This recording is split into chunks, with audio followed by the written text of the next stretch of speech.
Hello YouTube, Glenn Anderson here, the Natural Strongman. So in today's video I'm going to talk about 15 different variations of deadlifts, and I'm not going to really go into how to perform them. I mean, there's plenty of videos on YouTube that will tell you that.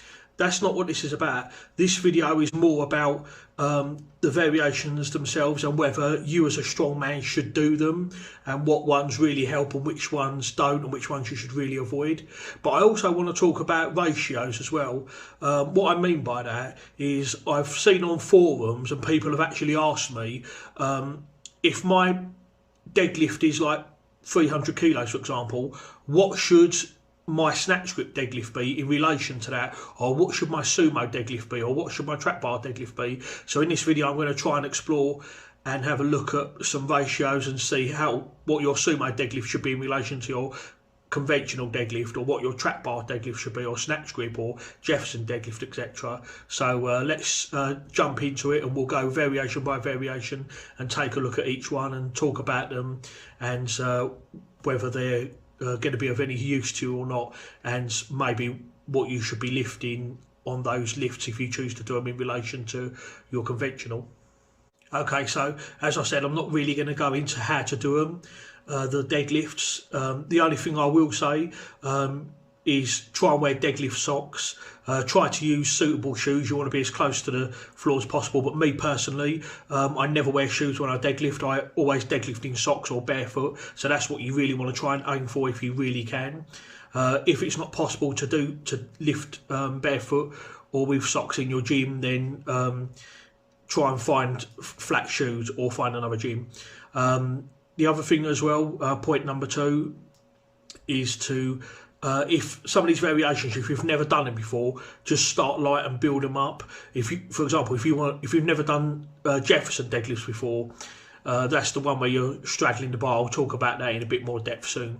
But if you've never done this variation before, start light and then maybe do like a 3, 4 or even 6 week progression of it, and just start light and gradually build it up until you get to the point where you're confident with your technique, and you can start adding weight to the point where you can max it out if you do care to, out of curiosity, find out what you can lift on these variations in relation to your regular deadlift. But here I'm going to tell you what I've done, and we're going to look on strengthlevel.com and see what the ratios are, what they might be. Okay, so starting off with a normal conventional barbell deadlift.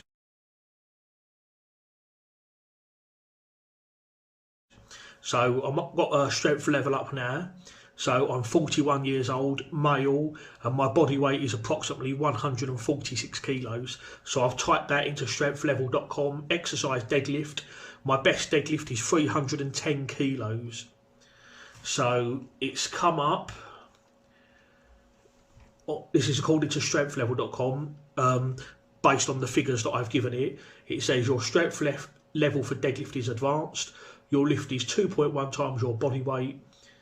So I'm advanced. Now, according to this, based on what I've given it, what I've told it, to be an advanced deadlifter, my deadlift should be 294 kilograms. So we're going to use that as the base to compare it against all the other variations and see what the ratios are according to this. Okay, so the second variation that we're going to look at is the snatch grip deadlift.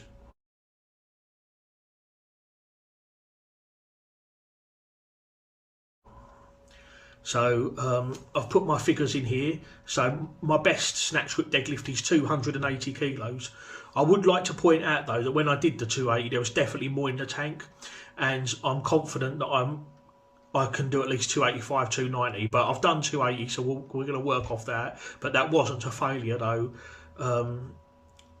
The reason I shied away from failure on that one is because I'm going to start a program in January where I'm going to be doing snatch grip deadlifts, and I'm going to be looking to beat that and do 290, possibly even 300, which I honestly do believe is there. But like I say, we'll work off 280 for now. Okay, so plugging in all the equations, 41 years old, male, 146 kilos. Right, so 280 kilos, snatch grip deadlift. According to that, my strength is intermediate. And apparently my strength in order to be advanced on that, I need to be able to do 286 kilograms. Okay, so according to strength level, to be advanced for conventional is 294, and to be advanced for snatch grip is 286. That's only 8 kilos. So according to this, my snatch grip deadlift should be 97% of my conventional. I don't know about you guys, but that seems a bit high to me, to be honest. I would have thought it would be something closer to 85–90%. So I mean, obviously strengthlevel.com is not entirely accurate, of course, because it's data that lots of people have put in and all that, but that don't quite seem right to me. Have you done snatch grip deadlift? What is it in relation to your conventional? Let me know in the comments below. But according to this, what I've typed in, snatch grip deadlift should be 97%. I think that's a bit high, to be honest. I would have said 85 to 90. So if my conventional deadlift is 310, then in theory, I mean, let's say 90%. Well, that's 273 kilos roughly. So yeah, I think that's a bit high, to be honest. I mean, yeah, granted, I could probably do 290. I reckon I could do 290 snatch deadlift, possibly even 300. But again, I still think that's a bit high. Let's have a look at the next one. Okay, so the third variation is the deficit deadlift. One thing I will say about this is that you only want to use a 1 or 2 inch deficit.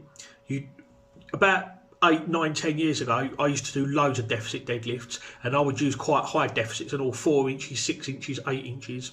And I can tell you from experience, it didn't have any carryover. I was getting to a point where I was like doing deficit deadlifts with 6 inches with like 210, 220 kilos, but my regular deadlift was always stuck around 250, and even when I increased it, it just didn't have that carryover really. And I think the main reason is because when you're deadlifting from a 6 inch or 8 inch deficit, it's just way too much. It just changes it, it's a different lift, and it just didn't have the carryover. I don't really do deficits that often anymore. I do them occasionally, but if you're going to do deficits, just do 1 or 2 inches, no more than 2 inches. You don't need it, and it's just not worth doing really, in my own experience. So it's been a while since I've done deficit deadlifts, but I did do 240 kilos for 4, so I'm going to base it off that because that's the most recent I've done, even though that's been a while. So according to this, my 1 rep max should be 262, which makes me intermediate. So to be advanced, I have to do 306 kilos. Now that doesn't really make a lot of sense, because with the conventional deadlift, to be advanced, I should be able to do 294. So deficit should be less than that, not more. But for some reason here, deficit deadlift is 306. That's 12 kilos more than conventional. How's that possible? A deficit should be less, not more. And this is according to strengthlevel.com. So I'll say this is just the figures that I've seen. This doesn't quite seem right to me. 306 to be advanced on deficit. Something's not quite right there. This is 2 variations now where it don't seem to be adding up. Am I using the right website? If anyone knows of any better websites, let me know in the comments below. I mean, that's a 104%. You know, there's no way. If I can conventional deadlift 294 kilos, my deficit should be less than that, not more. But according to that, to be advanced, I've got to be able to do 306. So that's not right. Okay, so moving on to the next variation is the Sumo Deadlift.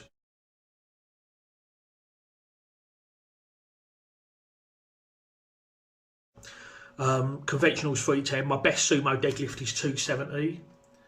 So we're now going to plug that into the equation. So I'm going to type in here Sumo Deadlift.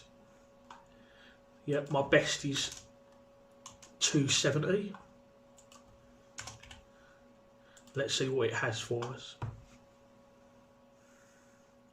Okay, according to this, oh that's weird, it says my strength level for Sumo Deadlift is novice, even though under inters, as you can see there, it says 270. And apparently to be advanced, 324 kilos. So if I can sumo deadlift 324 kilos, that makes me an advanced lifter. Well, that's even more than conventional again. Now, I do strongman. It's very, very rare that I do sumo. This sumo deadlift, I think I did it at some point in 2022, but it was the first time I'd done a sumo deadlift in about 8 years, and I think my previous best was like 240. Sumo deadlift is definitely less than my conventional. It always has been. I know there's a lot of people out there that can sumo deadlift more, but I'm a big guy, so my leverages are probably going to be better for conventional, and a lot of strongmen have found that as well. I read Andy Bolton's book, ebook I bought some years ago. Andy Bolton, he talked in the book about how he had deadlifted 440 kilos at the time, but when he did it, his best sumo deadlift was only like 350 kilos, so his sumo deadlift was way lower than his conventional, and that's pretty much the same with me. I think sumo is one of those where the leverages favour the lighter guy, the smaller guy. I mean, if you look at Jamal Browner, he's deadlifted like sumo deadlift for 500 kilos, but I think he only weighs about 110 kilos, something like that. And then you've got the giants, Eddie Hall, like 4, that have deadlifted 500, but they're like 190, 200 kilos and all that. So I think sumo is one of those that definitely favours the guys with the smaller body weights, basically. Sumo definitely doesn't favour me.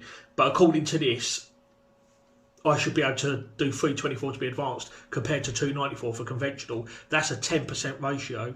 So my sumo deadlift should be 10% more than my conventional. Well, it's clearly not. If anything, it's the opposite. It's the other way around. My sumo deadlift is about 10% less than my conventional. In fact, probably more than that.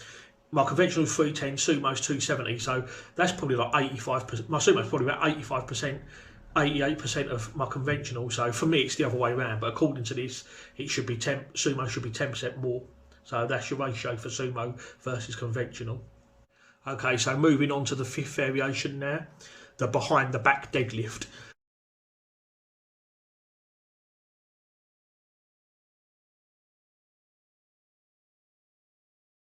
So my best on that was 260 kilos. So my strength level is intermediate. To be advanced on that, I need to do 274 kilos. So that's probably about 92% of conventional, according to this, roughly. Behind the back deadlift, I will probably never ever do it again. For me, because I'm a big guy, it was very uncomfortable. If you watch the video, you can see I was really struggling to get it up the back of my thighs.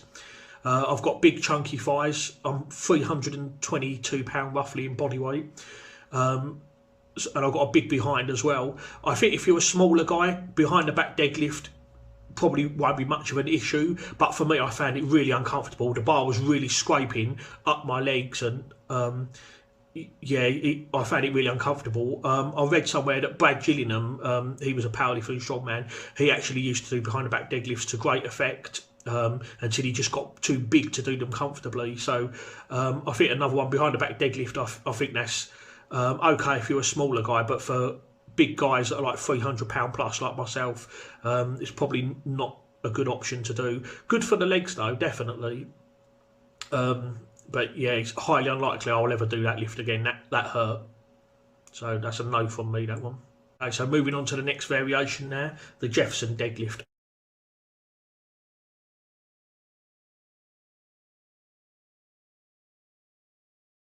I actually like this one.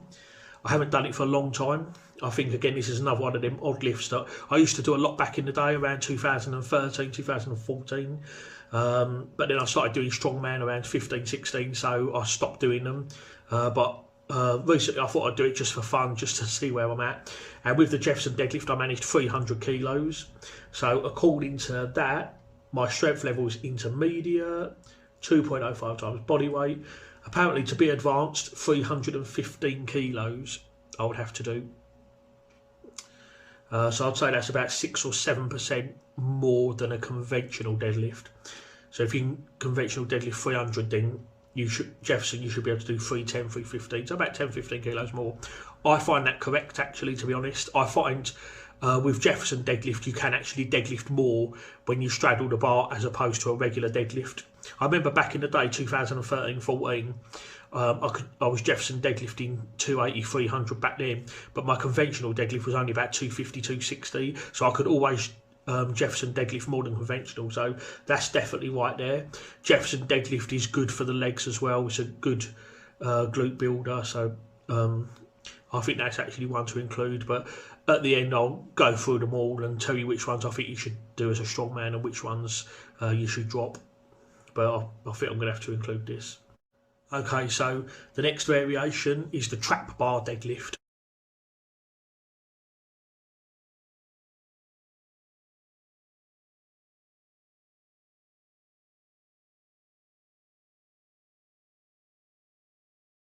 Also known as the hex bar deadlift, which I love. This is probably one of my favourites.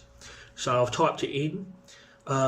Now with here, it only gives you the option of hex bar deadlift, but I do two types of trap bar deadlift: low handles and high handles. I've got a trap bar that's got high handles and low handles. Basically, the only difference between them is range of motion. So with the low handles, the handles are in line with the weight, so it's more of a regular deadlift. And then you've got the higher handle variation. So the range of motion with high handles is about 4 inches less. So with the high handles, you can trap bar deadlift more than you can with the low handles. So with the low handles, I've deadlifted 330 kilograms, which is 20 kilos more than my conventional. So I've typed it in here, 330. Now, in order to be advanced, I have to do 303. So that's only 9 kilograms more than conventional, according to this. So I'm obviously very good at trap bar deadlifts, because my trap bar deadlift is actually a bit substantially more than my regular deadlift. Regular being 310, low handles 330, and on the high handles I've done 350. So I've put both in because, like I say, it only gives you the option for hex bar. It doesn't say low handles or high handles.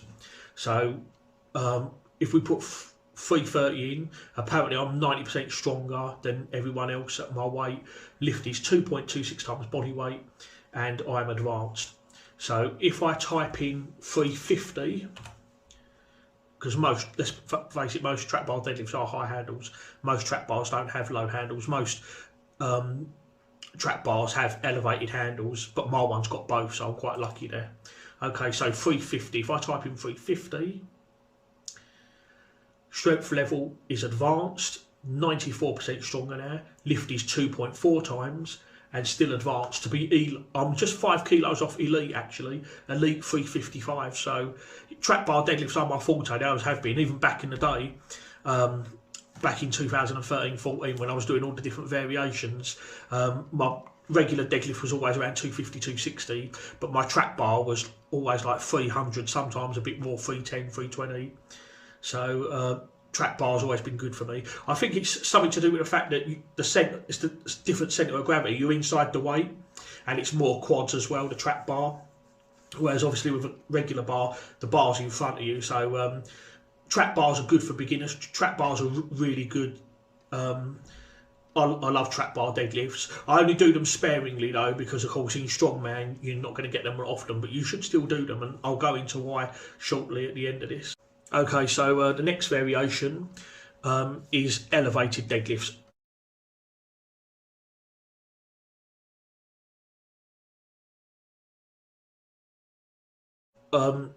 In Strongman, you might have 12, 15 and 18 inch deadlifts. I've basically lumped them all together in one category. So my conventional is 310. Now on strength level, you don't really have an option for this. So I'm just going to tell you what I've done, and we can work out some ratios based on that. So with a 12 inch deadlift, I think I've done 280 for free or something. So I think off 12 inches, based on that, I might be able to do 315, 320. I think off 12 inches, off a 12 inch deadlift, it's only going to be 5 or 10 kilos more than conventional. 15 inch deadlift, my best is 321, so that's 11 kilos more. And my best 18 inch deadlift, I think, is 328 kilos. I think I've done off an 18 inch deadlift, something like that. So that's 18 kilos more. Obviously with 12, 15, obviously with a rising bar, the range of motion is going to be less, so you're going to be able to lift more. You see in strongman competitions, sometimes they will have an 18 inch deadlift, and that's obviously going to be substantially more than a conventional deadlift. If you look at World's Strongest Man 2020, they did the 18 inch deadlift, and Novikov won the event deadlifting 536 kilos, I believe. obviously he's not going to do that conventional, so obviously 18 inches being a higher deadlift, it decreases the range of motion, so you can lift more. So obviously with them heights you're going to lift more, but those ratios are going to be a bit different for everyone. I believe Novikov's best deadlift was 454 kilos, which he done at one of the Giants live shows. So if you look at that, obviously he's deadlifted over 80 kilos more from an 18-inch deadlift. A regular bar is 8 or 9 inches, so by reducing the range of motion by 9 inches, he's deadlifted 80 kilos more. So that's quite a substantial ratio. And obviously it's going to be different for everyone. For me, like I say, 310 off the floor, 328 18-inch deadlift, so only 18 kilos roughly for me, but I haven't really done 18-inch deadlift that much really. So, and I used to do rack pulls and they weren't really much more than my pull off the floor. Speaking about rack pulls as well, really, I never do them. I did them years and years ago, like 2008, 2009, 2010, in the early years of my training, and they basically did shit for my deadlift. If you have to do rack pulls, I would do them below the knee and no higher. Do not do rack pulls above your knee. It's a waste of time. It just turned into an ego lift and you're going to be pulling weight that you're never going to be able to pull off the floor. If you want to like pull weight that's just below your knee and it's not much more than your conventional, then that's fine. But about lifting rack pulls above your knee, unless you're doing it for an Instagram video or something, that's fine, I'll say. But for training to get stronger, I wouldn't bother, to be honest. Okay, so the ninth variation is axle deadlift.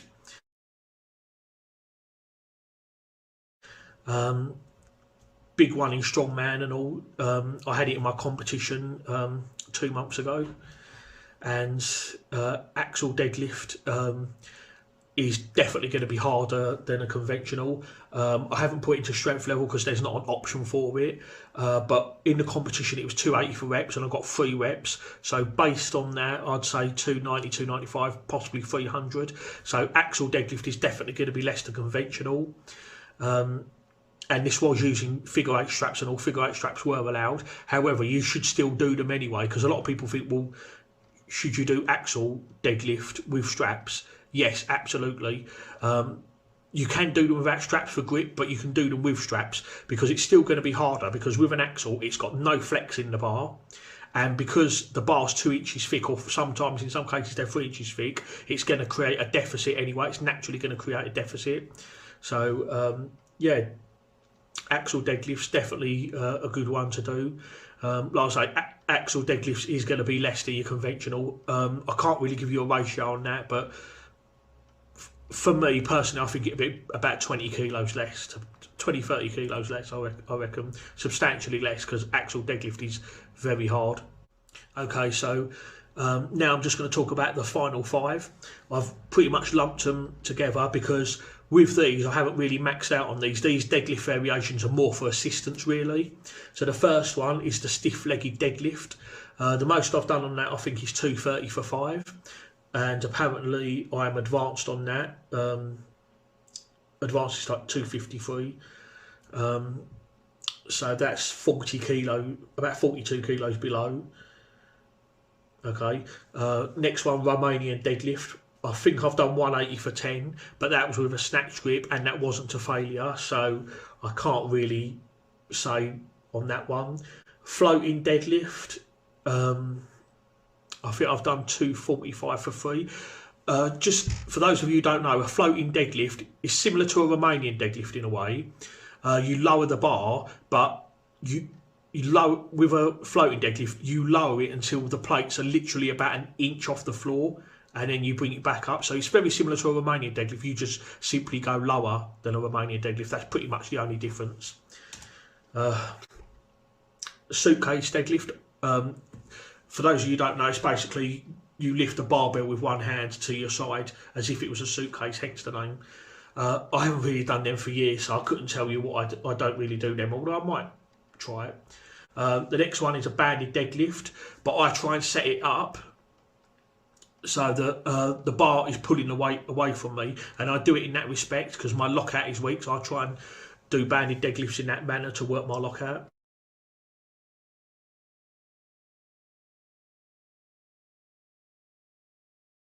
So I use a big red band.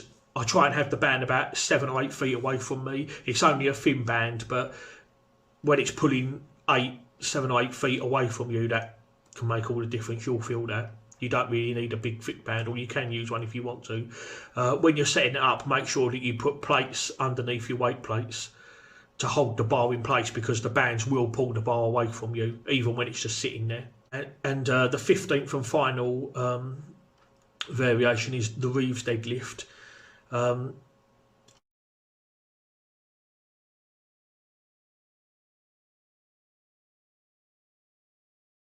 I don't actually do these per se. When I do them, I do them more for grip, to be honest. So you basically put bumper plates on, you grab the bumper plates with your fingers. I like to do them for grip, for timed holds. So I'll deadlift it and I'll just hold the bumper plates and hold them for as long as I can.